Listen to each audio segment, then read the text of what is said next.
Halo tuan-puan, apa khabar semua? Semoga sentiasa selamat, sehat dan fit selalu serta berjaya dalam apa jua yang anda lakukan. Dalam video kali ini, saya akan berkongsikan tentang 8 tips untuk persediaan anda temuduga pembantu pembangunan masyarakat S19. Saya mendapat banyak komen daripada viewers ataupun penonton untuk saya merungkaikan tips bagaimana untuk menghadapi temuduga pembantu pembangunan masyarakat S19. Tuan-puan, sekiranya anda telah sampai ke peringkat temuduga, jangan sia-siakan peluang. Buatlah persediaan rapi kerana tidak semua akan lulus temuduga. Kalau katakan ada 50 kekosongan, ada 2,000 orang yang akan hadir temuduga, sudah pastinya akan ada 1,950 orang yang akan gagal temuduga. Hanya 50 orang sahaja yang akan lulus. Jadi mana-mana yang telah merujuk video-video yang telah saya kongsikan, kalau anda gagal, jangan putus asa. Dan bagi yang telah berjaya tersebut, tahniah pada anda semua. Semoga anda menjadi pekerja yang sentiasa cemerlang dan boleh memikul tanggungjawab dan juga melaksanakan amanah yang diberikan kepada anda untuk setiap jawatan yang telah anda mohon. Bersyukurlah dan jangan pula sia-siakan peluang yang anda telah mendapat pekerjaan. Pastikan anda bekerja dengan cemerlang dan sentiasa memikul amanah dan juga meningkatkan nilai integriti dan tanggungjawab anda. Baiklah tuan-puan, mari bersama dengan saya kita rungkaikan.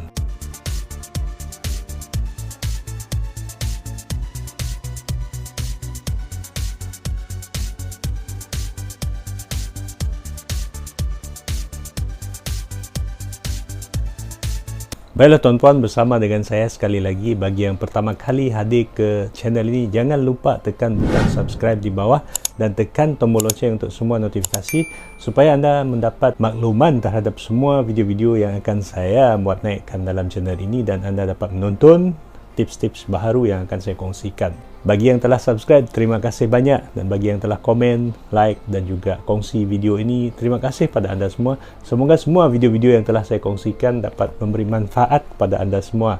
Dan bagi yang telah lulus temuduga, tahniah kepada anda semua, dan semoga anda menjadi pekerja yang cemerlang dan memikul amanah dan juga tanggungjawab untuk menjalankan tugas sebagai penyawat awam yang sentiasa cemerlang. Baiklah tuan-puan, tips yang pertama adalah berdoa. Dalam semua tips yang saya berikan untuk temuduga, saya akan utamakan berdoa. Anda perlu berdoa ikut kepercayaan masing-masing, amalan masing-masing. Anda perlu bersyukur kepada Yang Maha Esa kerana anda telah lulus ujian atas talian, Public Service Entry Exam tersebut, dan juga anda telah lulus sekiranya ada ujian fizikal. Anda juga memohon izin dan berkat daripada Yang Maha Esa supaya anda diberi kebijaksanaan supaya semua urusan anda pada hari temuduga dipermudahkan. Tuan-puan juga boleh berdoa untuk pihak panel dan juga pihak urustia supaya mereka menggunakan kebijaksanaan, menggunakan keadilan untuk memilih calon yang paling layak dan paling sesuai untuk pegang jawatan pembantu pembangunan masyarakat S19. Tuan-puan, sudah pastinya ikut kepercayaan dan juga amalan masing-masing. Kita perlu mengucapkan syukur dan juga kita perlu berdoa dalam apa jua perkara yang kita lakukan. Kita perlu mohon izin dan berkat daripada pencipta kita supaya kita dipermudahkan apa jua urusan yang akan kita lakukan. Kita berdoa agar kita mendapat kejayaan. Sekiranya kita berusaha, kita dah mohon izin dan berkat, kita berdoa, sudah pastinya kita akan beroleh kejayaan. Kalau kita tak berjaya juga, jangan putus asa, tambah baik usaha dan buat persediaan yang lebih rapi. Yang kedua, tingkatkan minat anda terhadap jawatan dan juga minat untuk bekerja dalam sektor awam untuk pegang jawatan pembantu pembangunan masyarakat S19. Kalau tuan-puan tidak minat, jangan mohon jawatan ini, mohonlah jawatan yang anda minat. Kalau anda tak minat, bila anda bekerja kelak, anda akan mensia-siakan peluang ataupun anda mensia-siakan peluang yang telah diberikan kepada anda. Kalau anda tidak minat dengan jawatan tersebut, kemungkinan anda tidak akan menjalankan tugas secara sepenuh hati dan anda mungkin akan menjalankan tugas secara sambil lewat. Jadi jangan mohon sekira tak minat. Tuan-puan juga perlu minat, minat bila anda telah buat kajian terhadap jawatan tersebut, iaitu anda minat dengan gajinya, tugas-tugasnya, anda minat dengan penempatannya, anda minat dengan suasana kerjanya, sebab bila anda dah buat kajian ni, sudah pastinya anda tahu di mana penempatan anda, siapakah rakan-rakan, siapakah ketua anda kelak, di manakah anda akan ditempatkan, semuanya sudah pasti anda ketahui sebelum hadiri temuduga ataupun sebelum anda mohon jawatan tersebut. Yang ketiga, kaji tentang jawatan Pembantu Pembangunan Masyarakat S19. Tuan-puan kena ketahui apakah tugas-tugasannya, di manakah penempatannya, apakah gaji permulaan, the basic salary berapa, apakah peluang kenaikan pangkatnya kelak, di manakah ada kekosongan Pembantu Pembangunan Masyarakat S19. Tuan-puan juga perlu mengetahui tentang apakah tugas-tugasan lain yang akan dilaksanakan oleh Pembantu Pembangunan Masyarakat S19 ini. Sebab bila anda baca sahaja dalam portal, seperti apa tugas-tugasan yang ada dalam portal itu hanyalah secara asasnya sahaja. Tuan-puan juga perlu meluangkan masa untuk mengunjungi mana-mana jabatan yang ada jawatan Pembantu Pembangunan Masyarakat S19 ni. Contohnya Jabatan Perpaduan Integrasi Nasional JPNIN, Kemajuan Masyarakat LPKN, kemungkinan juga ada ditempatkan di Kementerian Pembangunan Wanita dan juga Masyarakat ataupun Jabatan Kebajikan. Jadi tuan-puan boleh buat panggilan ke mana-mana jabatan tersebut yang ada jawatan tersebut, ataupun tuan-puan juga boleh pergi ke mana-mana jabatan ataupun organisasi yang terdekat dengan tempat anda dan anda dapatkan maklumat, dapatkan apakah maklumat yang perlu dan kaji juga tentang isu-isu semasa yang berkaitan dengan jabatan tersebut. Kemungkinan akan ada soalan berbunyi begini, kenapa anda mohon jawatan ini? Kenapa anda minat dengan jawatan Pembantu Pembangunan Masyarakat S19? Berapa peratuskah minat anda terhadap jawatan ini? Ini semuanya perlu datang daripada diri anda.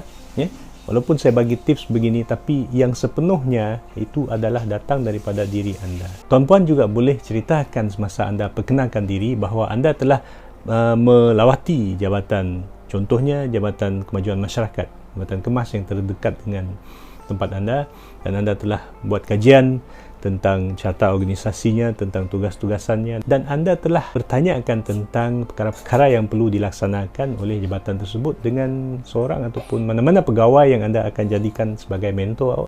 Yang keempat, lengkapkan kesemua keperluan.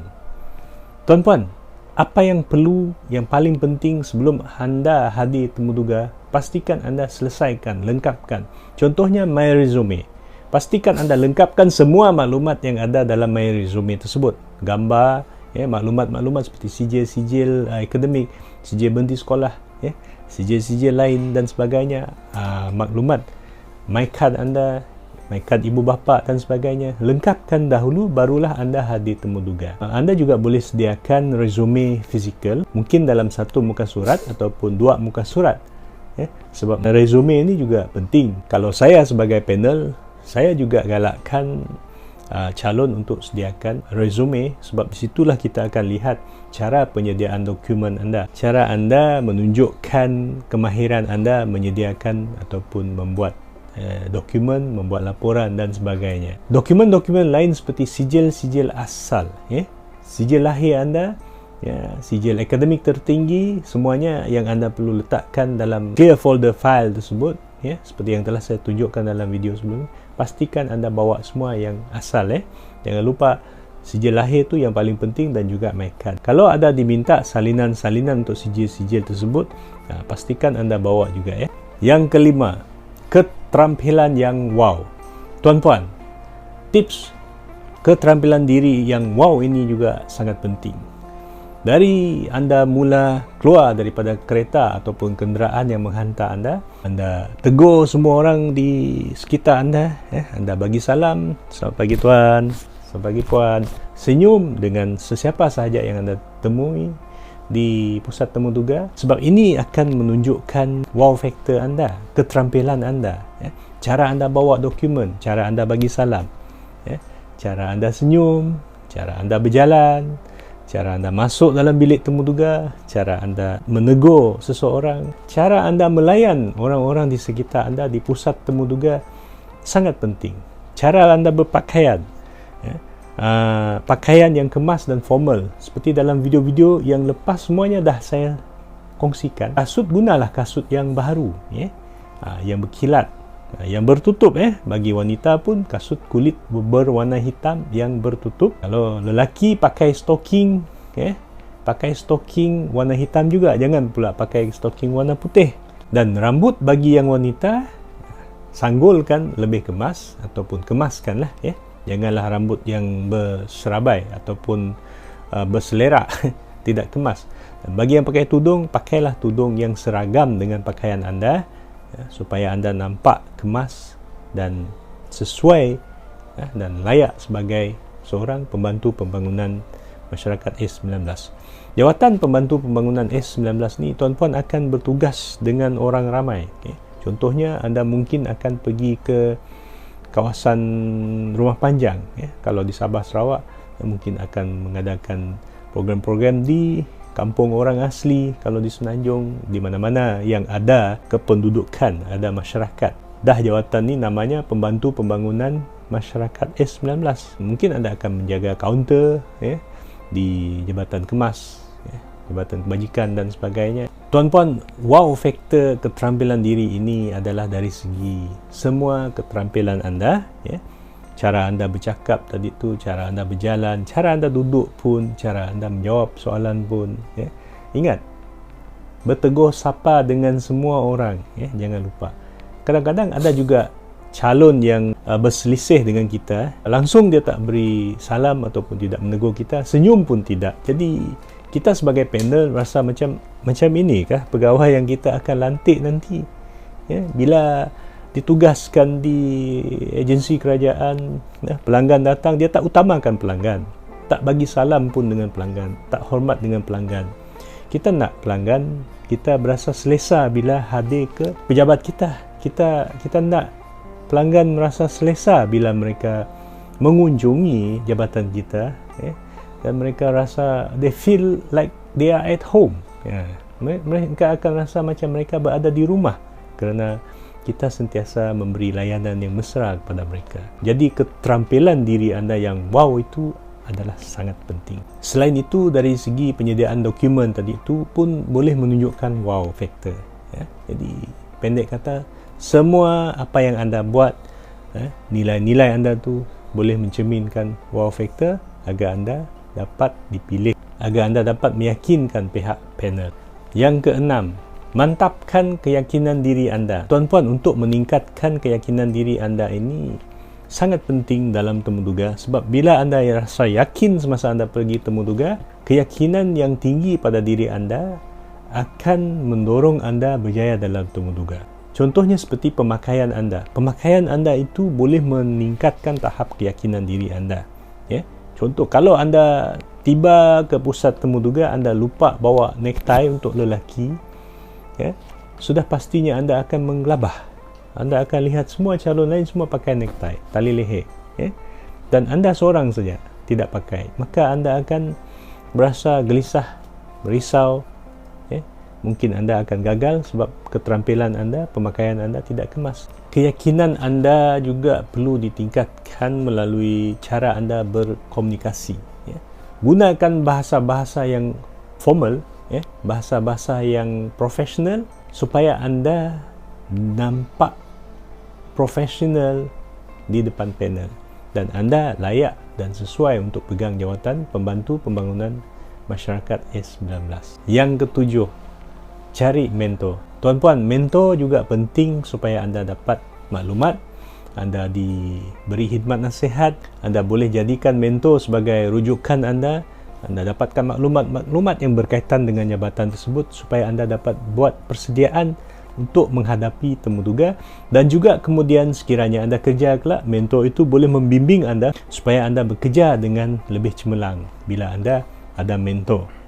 Mentor boleh memberi ataupun berkongsikan maklumat.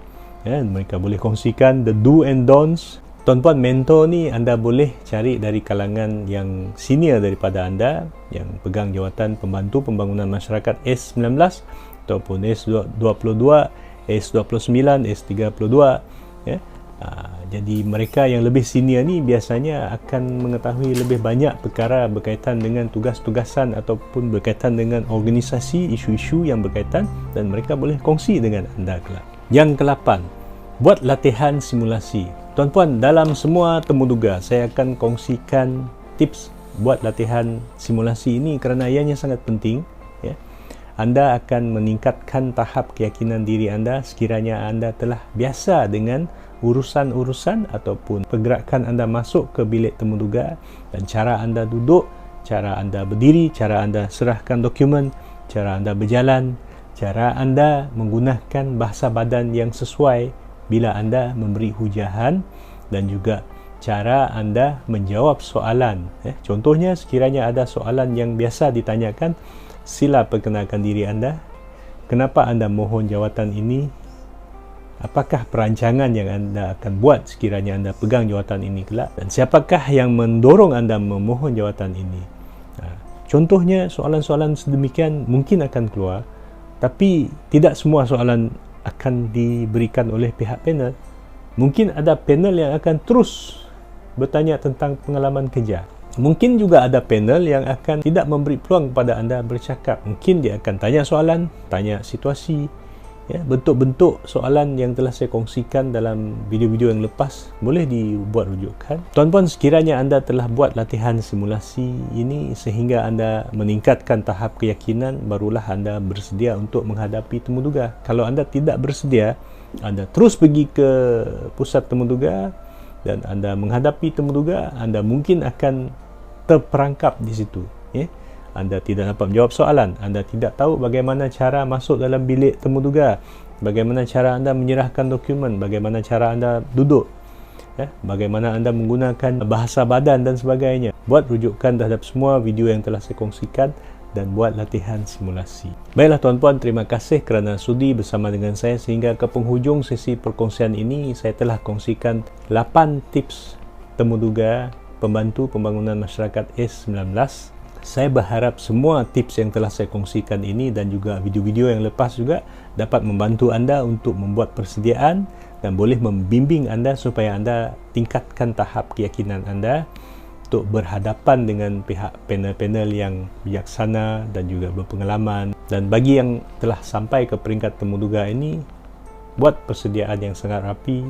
Dan bagi yang telah lulus temuduga, tahniah kepada anda semua. Dan bagi yang gagal, jangan putus asa, buat persediaan, tambah baik nilai-nilai diri anda dan tingkatkan keyakinan diri anda semasa temuduga. Semoga anda semua sentiasa selamat, sihat dan fit selalu serta berjaya dalam apa jua yang anda lakukan. Sekian, terima kasih. Kita jumpa lagi dalam video seterusnya.